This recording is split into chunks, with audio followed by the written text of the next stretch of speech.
Halo semua, apa kabar? Ya, jumpa lagi dan saya Erwin Spandi dari Winner Stocks Indonesia. Nah, apa kabar nih hari ini tradingnya? Hari ini marketnya berbalik arah ya.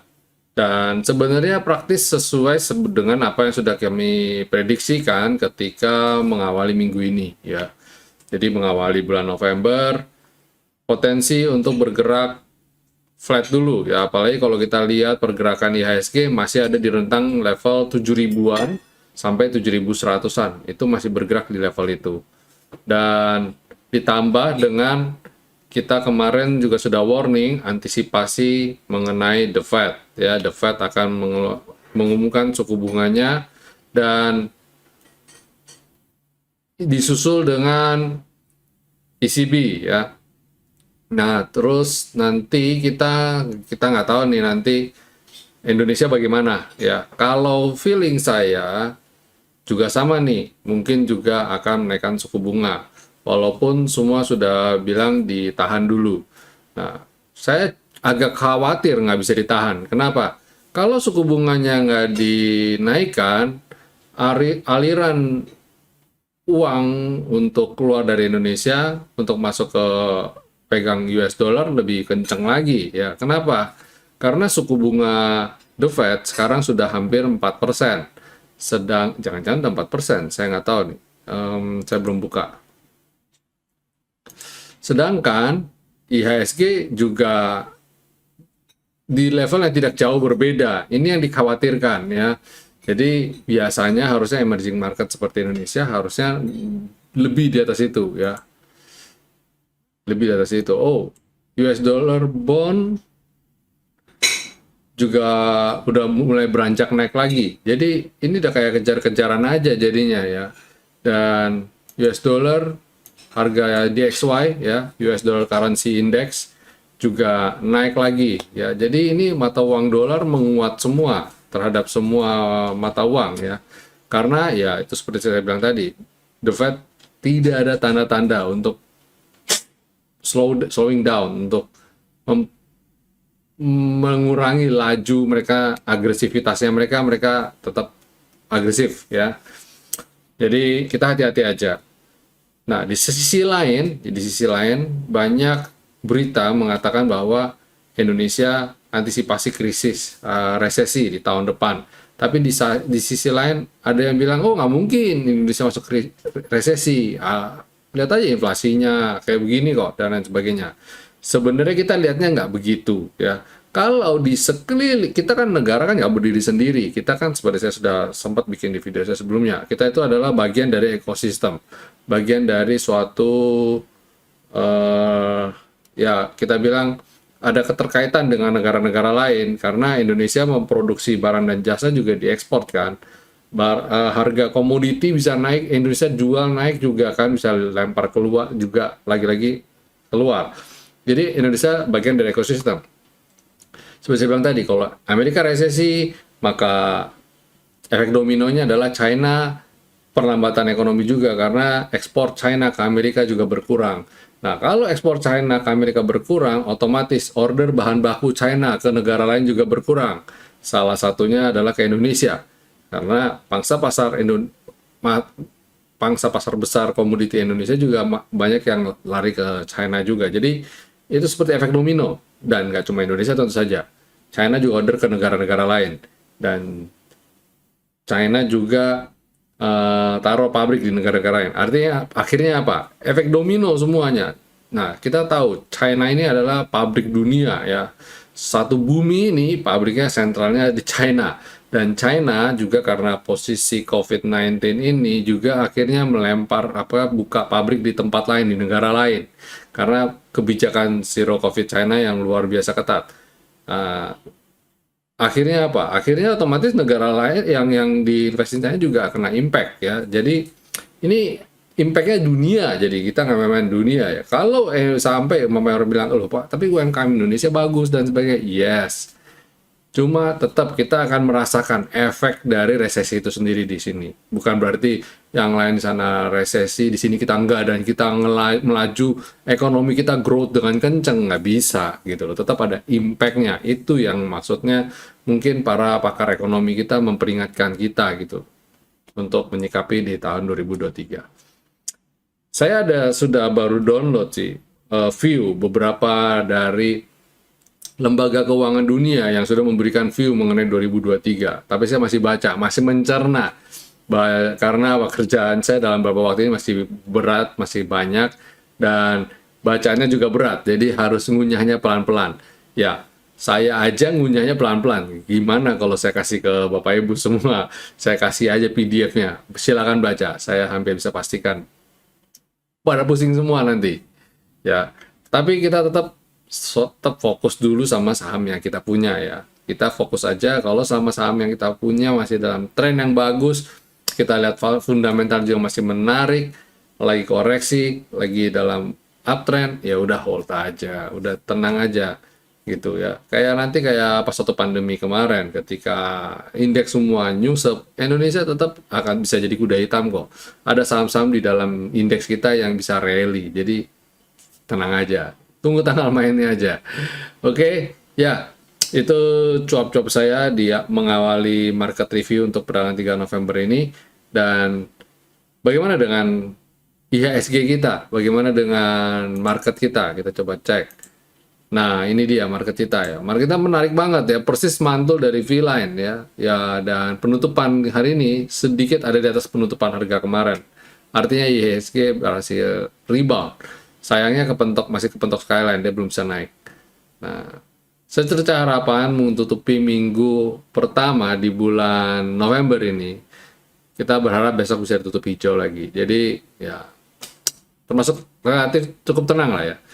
Nah, sebaliknya asing membuka net sell minus 189,8 miliar, relatif lebih aman, dengan transaksi harian di 10,5 triliun. Artinya apa? Ya, transaksi juga nggak banyak. Jadi ini market masih penuh dengan keraguan-raguan dari para pelaku pasar. Ya, jadi masih menahan diri semua. Ya, tapi nggak apa-apa, it's okay. Yang penting chartnya naik, sentimennya juga ya. Yang penting sentimen jualnya nggak terlalu deras, itu saya udah cukup bahagia kok. Oke, ya kita masuk sektoral. Bagaimana dengan sektoral kita? IDX Basic kemarin kan kita lihat bagus ya. Nah ini juga masih di dalam tren yang bagus ya. Terus consumer cyclicals juga masih oke, walaupun merah, tapi pada dasarnya oke. Ya kemarin saya bilang ya IHSG kayak bakal rebound, dan hari ini rebound beneran kan. Sektor energi, wow, menarik. Sektor energi seperti saya bilang kemarin ya. Satu, ada mereka akan rilis laporan keuangan, pembagian dividen, dan tentu saja harga komoditinya naik. Jadi kalau lagi saham-saham komoditi batubara atau apapun itu lagi koreksi, silakan belanja dulu ya. Ada oil and gas, batubara ya yang terangkum masuk dalam sektor energi ini ya, silakan, masih oke. Terus sektor finance, wow, rebound ya, tidak mungkin lah sampai turun sekali. Pasti ada invincible, tangan-tangan yang tidak terlihat yang menopang, yang ngangkat naik lagi ya. Sektor healthcare juga sama, turun tapi tertahan. Saya lihat masih oke. Industri mulai rebound masuk kembali ya. Lagian lagi disupport juga spec buy. Kayak gini-gini udah spec buy aja, udah terlalu dalam soalnya koreksinya. Infrastruktur, wah sayang, Telkom hari ini naiknya nggak terlalu ekstrim, nggak terlalu berani, malu-malu ya, bukan gitu. Market cap-nya gede men, jadi ketika dia naik ada yang jualan, tetap masih banyak yang panik jual, atau yang beli ketika dia kemarin ARB atau hampir di bawah hampir ARB, beli dan tadi pagi malah taking profit. Bisa banget ya. Kemarin saya kan sudah sempat kasih sinyal ya, Telkom yang berani silakan. Consumer non-cyclicals juga sama, mirip-mirip sama infrastruktur. Cuma bedanya dia ada di atas. Dan bedanya lagi adalah dia juga mau turun lagi. Sudah terlalu di atas, jadi wajar koreksi. Jadi hati-hati. Sektor properti tertahan di level support dan juga potensi untuk naik juga terbuka lebar. Dan tekno mulai rebound. Ya, ini menarik. tapi menjelang pembukaan, maksudnya menjelang pembukaan lockupnya Goto, mungkin ada kemungkinan untuk menguat. Setelah itu kita nggak tahu, jadi hati-hati. Saya sih jujur saya hindarin, ya. Saya jujur saya hindarin. Transportasi, wow, menarik nih, ya. Transaksi juga semakin meningkat dan dia juga membentuk pola yang bagus, pola chart yang bagus. Harusnya aman. Oke, ya itu kita punya market review dan market review dan sektoral kita, ya. Kita masuk ke segmen berikutnya yaitu rekomendasi saham-saham apa aja yang bisa kita perhatikan untuk 4 November 2022. Pertama yaitu Saratoga. Tadi MTEK udah naik ya, Saratoga sebenarnya juga udah naik, tapi Saratoga lebih bersahabat daripada MTEK. MTEK bikin galau. Dan ini praktis sebenarnya masih di level support, jadi silakan spek buy Saratoga. Habis Saratoga ada SMDR. SMDR tuh ada isu mau stock split. Jadi naiknya ini saya rasa ya kayak ya sentimen sesaat aja, belum sampai yang keren banget. Walaupun laporan keuangannya keren banget. Jadi tapi masyarakat masih belum senang, masih belum kesini, atau jangan-jangan bandar lokalnya masih belum gerak terhadap saham ini. Ketiga ada United Tractor. United Tractor itu menarik nih. Kan ada yang bilang, tapi Pak, ini energi apa nggak udah tinggi, tambang udah tinggi dan sebagainya. Ya justru saya bilang ini malah peluang buat dia karena cuaca buruk dan menjelang akhir tahun biasanya juga banyak perusahaan juga menggenjot performance supaya kelihatan baik ya, window dressing istilahnya. Dan ya ini harusnya United Tractor juga mempercantik diri dia juga dan potensi naik juga terbuka lebar ya. Jadi United Tractor masih menarik. Habis itu adalah Bank Mandiri. Nah, Bank Mandiri ini menarik sekali ya, salah satu big banks yang berhasil hit all time high-nya. Sebenarnya agak telat, yang lain udah lebih dulu, tapi it's okay, ini juga masih oke, masih menarik. Mantul dari selendang, kalau dia bisa keluar dari selendang, naik kembali ke atasnya, itu oke banget. Last but not least yaitu Telkom. Telkom kemarin saya sudah sempat singgung ya. Nah, lihat betapa powerfulnya garis kita. Dia bisa kena bawah, dia naik dan kena resisten, dia menjelang turun lagi. Besok mungkin ada yang nanya, Pak kenapa tadi nggak buru-buru nutup gap aja sih? Ya masalahnya terlalu gampang gitu ya. Kalian kok gampang banget, naif, bukan gampang, naif banget. Dia kok bisa bakal dengan mudahnya akan nutup gap dan kalian bisa taking profit, bisa happy gitu. Not that easy, Ferguson ya, tidak segampang itu. Tidak ada freelance istilahnya. Jadi kapan naiknya? Ya dalam waktu dekat aja. Silakan kalau kalian rasa ini harga kemurahan, silakan belanja di areal yang sudah saya kasih di sini ya. Oke, itu kita punya market review untuk perdagangan tanggal 4 November 2022. Selanjutnya kita masuk ke ulasan. Harusnya sih nggak terlalu banyak ulasannya. Ya nggak terlalu banyak. Mungkin bahkan tidak ada. Coba saya cek.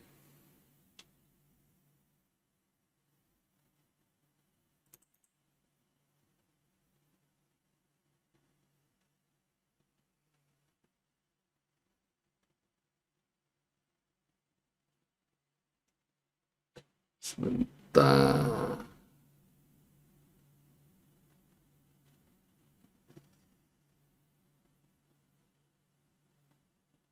Oh, oke.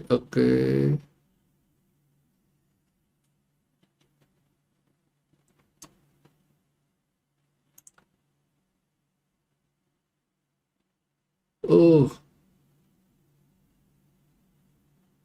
ternyata saya salah buka ini.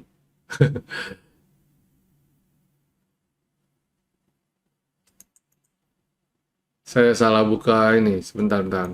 Saya salah buka. Hmm,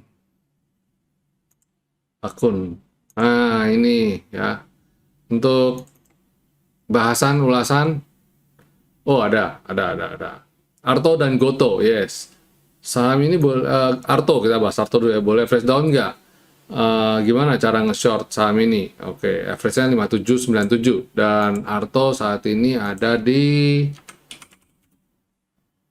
4820. Caranya nge-short gimana? Nah, caranya nge-short kita harus lihat time frame yang jauh lebih panjang pastinya.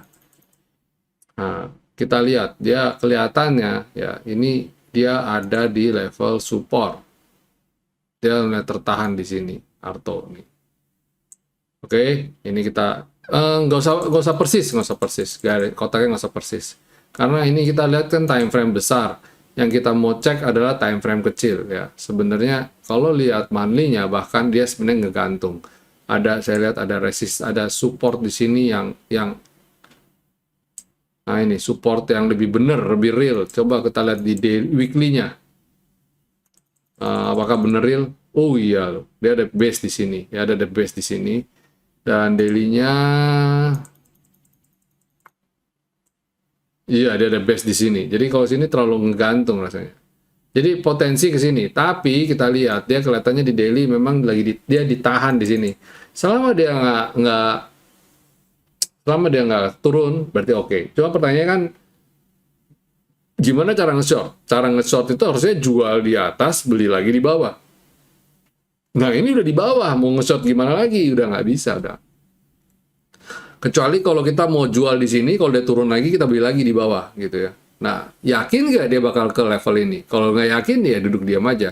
Tapi kalau kita yakin, maksudnya, wah kayaknya bakal turun lagi nih Pak, hawanya bakal turun lagi. Ya udah disiplin aja. Kalau dia jebol level ini 4.660, kalau dia jebol itu ya jualan dulu. Nanti kalau udah sampai di 3.700-an baru boleh buyback lagi. Itu namanya nge-short ya. Terus habis itu Goto 192. Dan Goto saat ini ada di ya level 190-an ya, 200-an. Nice ya. Saya melihat ya. Ini mirip-mirip lah sama Arto. Ada base di sini ya, ada base. Sebenarnya nah, ini saya lihat ada base ya. Anggap gini deh, gini. Oke.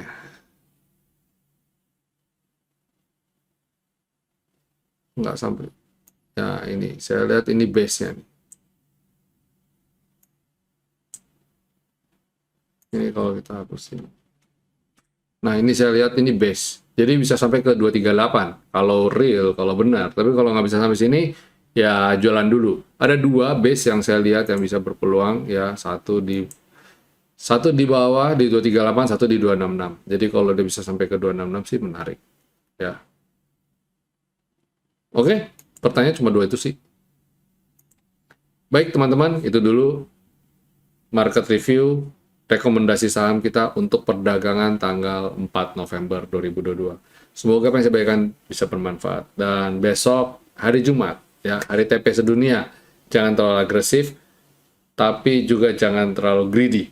Ya, oke, sampai jumpa semuanya. Happy cuan, stay safe, stay healthy, and God bless you all. See you.